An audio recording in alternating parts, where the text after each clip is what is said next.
Bonjour les amis, je suis ravie de partager la vidéo qui va suivre avec vous parce que cette vidéo, elle est sur un thème qui me fait complètement craquer.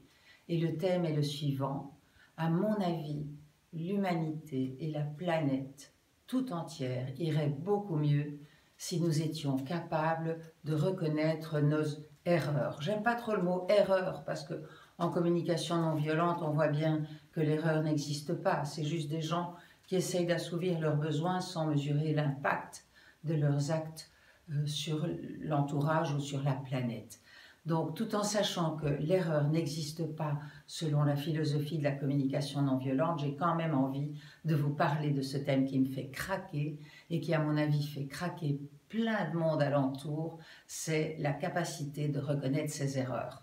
Et ce thème m'est venu en fait cette nuit quand je me suis réveillée, que j'avais fait un rêve et j'étais en fait en prison pour une raison que j'ignorais. On m'avait mise en prison, je me retrouve à la cantine au repas de midi et comme vous savez mon goût pour la connexion, eh bien je décide de faire la connexion avec les 4 personnes autour de moi et je passe un déjeuner absolument passionnant à écouter chacun avec son modèle du monde et sa conscience. Il y a la première personne à ma droite qui me dit « Voilà, j'ai été pute. » Mon rêve n'est pas très logique, on ne fait pas de la prison pour avoir été pute, je crois. Mais bon, j'ai été pute dans ma vie, elle me raconte tout ça et puis elle a l'air de trouver ça tout à fait normal et pas normal qu'elle soit en prison. Puis une des autres personnes me raconte qu'en fait elle a fait un accident de voiture, un homicide involontaire et qu'elle a tué plusieurs personnes et que quand même c'est scandaleux qu'on lui ait mis plus de 10 ans de prison. Et là je commence à me donner à l'intérieur de moi de l'écoute silencieuse parce qu'il y a une part de moi qui est outrée, qui aimerait que chacun reconnaisse ses limites et ses erreurs. Et puis je vois que cette personne, de son monde à elle, de son niveau de conscience, elle trouve ça absolument anormal d'avoir récolté plus de 10 ans de prison. Voilà. Et puis donc, moi, quand c'est mon tour, je me présente, je fais de la communication non violente aux 4 autres personnes. Je suis un petit peu gênée à la limite d'avoir rien fait, en tout cas pas dans ma conscience. Et puis le déjeuner se termine et malheureusement, je me réveille de mon rêve et je ne connais pas la suite. Et je vous jure, c'est la première fois que je rêve de ma vie que je suis en prison et en tout cas la première fois que je trouve ça dommage que je ne connaisse pas la suite. J'étais absolument passionnée et ça m'a évoqué ce thème de reconnaître ses erreurs entre guillemets ou en tout cas là où on aurait pu mieux faire. En communication non violente, je vous le disais tout à l'heure, l'erreur n'existe pas. C'est simplement que j'ai essayé d'assouvir des besoins qui m'étaient précieux dans le moment, sans mesurer l'impact, comme je le disais un peu plus tôt, sur l'entourage ou sur la planète. Voilà. Et après ça, l'impact, il est parfois négatif, l'impact de mes actes. Ça a des conséquences qui peuvent briser des relations, qui peuvent avoir plein de conséquences tragiques sur l'entourage. Alors, par rapport à reconnaître ses erreurs, c'est sur ce thème-là que j'ai envie d'orienter la suite. Eh bien, reconnaître ses erreurs, quelque part, je voudrais vous parler des conséquences. Alors moi, quand quelqu'un vient chez moi et que j'ai été blessée par quelque chose ou stimulée par son comportement, si la personne peut venir me dire « Écoute, j'aurais aimé mieux faire, j'ai pas mesuré la conséquence de mes actes », je vous jure, je fonds, je craque dans la seconde. Et je voudrais vous demander si vous aussi, quand on vient reconnaître avec plein cœur qu'on aurait pu mieux faire, est-ce que vous aussi vous craquez?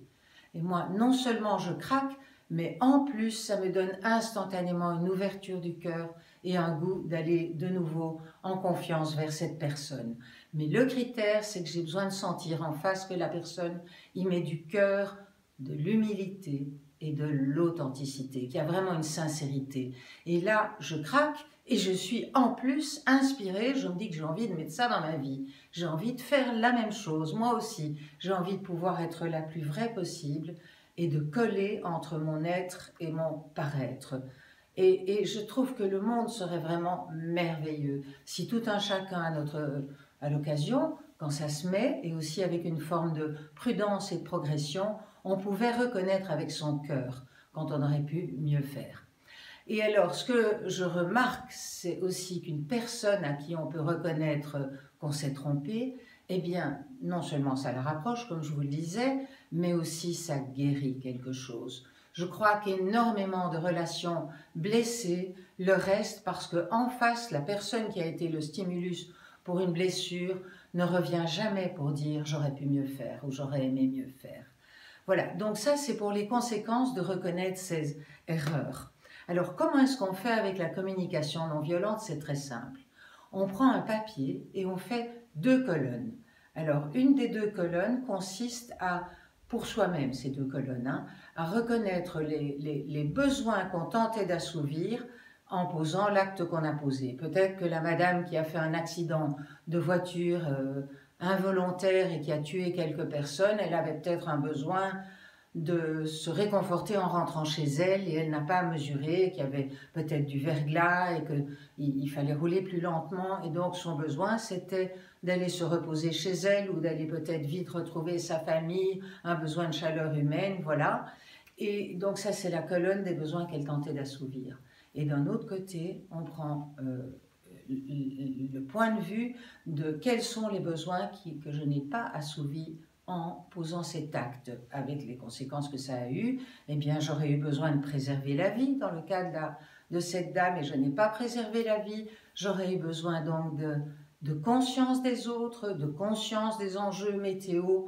Et voilà, et on prend les 2 aspects des besoins dans son cœur et on dit oui à ce qui est, parce que de toute façon c'est et qu'on ne peut rien y changer. On dit oui aussi à ce qu'on ressent, peut-être du désespoir, de la honte, de la culpabilité, de l'impuissance, de la colère contre soi, de la colère contre l'univers qui avait justement une plaque de verglas. On dit oui à tout ça et puis ensuite on peut aller vers les personnes concernées et leur dire « je me suis trompée, j'ai manqué de vigilance ». J'aurais pu conduire vraiment beaucoup plus lentement et je suis triste des conséquences que ça a eu si dramatiques sur vous et sur votre entourage et sur les personnes restées en vie.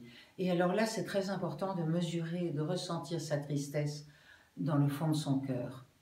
Et puis ensuite, il y a une autre étape, mais qui n'est pas tellement celle que je voulais aborder aujourd'hui, qui est de tenter de donner de l'empathie, c'est-à-dire de mesurer le chagrin ou la peine que nos actes ont pu stimuler chez l'autre, ont pu engendrer chez l'autre, ça dépend, voilà, il y a toutes les gammes possibles. En communication non violente, on dit qu'on est un stimulus et qu'on n'est pas vraiment la cause du bonheur ou du malheur d'autrui, que la cause du bonheur ou du malheur d'autrui dépend de ses besoins inassouvis dans l'instant et que moi je suis un stimulus. Je crois que si je tue plusieurs personnes, je suis un fameux stimulus solide en tout cas, et que ça peut énormément guérir que de le reconnaître, voilà, par mon manque de vigilance, mon manque de conscience, voilà, j'aurais pu vraiment faire différemment et ça n'aurait pas impacté l'autre. Alors je voudrais revenir un instant, ça me vient maintenant, au style d'erreur qu'on peut commettre. Il y a les erreurs qui engendrent des souffrances, et c'est par inconscience, donc je viens d'en parler maintenant, quand on n'a pas mesuré tous les éléments d'une situation. Et il y a aussi des erreurs qui viennent de nos propres souffrances, de nos propres blessures. Et là, je crois qu'il y a pas mal de gens sur cette terre quand même qui sont tellement blessés qu'ils ont consciemment l'intention de blesser et ils posent des actes pour que l'autre soit blessé. Et là derrière, je crois que c'est le signe d'une grande souffrance. Je crois qu'on n'en arrive pas là si on va bien. Je crois qu'on espère encore que l'autre va mesurer ce qu'on vit en le faisant souffrir à notre tour. On espère que l'autre va payer, c'est comme un besoin d'équité là derrière, ou d'être compris, enfin de compréhension selon les situations, mais c'est toujours l'expression d'une grande souffrance. Donc, là où j'en suis dans ma réflexion aujourd'hui, c'est que quelque part, reconnaître ce qui me manquait et qui fait que j'ai posé les actes que je posais, du moment que je le reconnais de tout mon cœur et avec humilité, il faut s'y préparer, ça peut guérir énormément de blessures alentour. Et l'impact sur moi, je remarque que quand je reconnais mes erreurs, je me sens après ça plus forte et plus collée entre moi et moi, qui je suis et qui je montre que je suis. Et je me sens plus forte parce que quelque part, ça fait quand même assez peur de se dire, allez, je vais aller reconnaître que je me suis trompée, je vais aller reconnaître que là, j'ai foiré. Je peux dire à quelqu'un, écoute, je me suis énervée, je me suis mise en colère, je t'ai dit des choses, je t'ai posé des jugements, j'ai vraiment envie de rebobiner et de te dire ça autrement. Est-ce que tu me laisses une deuxième chance? Et si je le fais avec mon cœur, moi j'ai remarqué qu'en face, l'autre il craque et il me laisse le plus souvent une deuxième chance. Alors pour conclure, je voudrais quand même mettre des bémols par rapport au fait de pouvoir reconnaître qu'on aurait pu faire différemment, qu'on aurait pu mieux faire.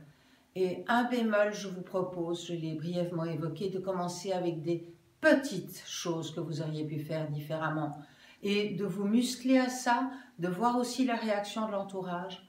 Ensuite, ça me paraît important de savoir à qui vous parlez.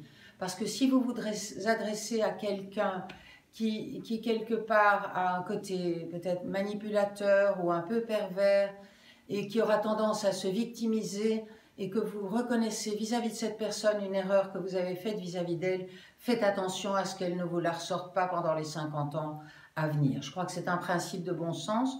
Ça m'attriste vraiment de voir dire ça parce que je rêve d'un monde dans lequel on pourrait être complètement authentique et être compris sans qu'on soit nécessairement accepté avec les actes qu'on a posés, mais être compris dans le fait que nous sommes tous pris dans les enjeux de notre condition humaine commune à tous. Nous avons tous nos limites, nous avons tous nos ombres. Et je crois qu'un moyen de diminuer nos zones d'ombre et de les transformer en lumière, c'est d'apprendre à être le plus possible authentique sans être complètement inconscient, quoi, par rapport à la façon dont on s'exprime. Voilà les amis, bonne méditation là-dessus. Racontez-moi si vous vous entraînez à exprimer certaines de vos limites ou de vos ombres. Racontez-moi l'impact que ça, voilà, que ça a eu. Et puis j'aimerais bien partager avec vous, savoir comment vous vous sentez après cette vidéo que je trouve assez risquée quand même parce que c'est un thème très délicat et à mon avis très précieux pour la qualité de la vie sur cette planète. Si on était tous authentiques, et qu'on était tous cohérents, hein, capables de reconnaître qu'on pourrait mieux faire, je pense que tout tournerait vraiment beaucoup plus rond. Bientôt les amis.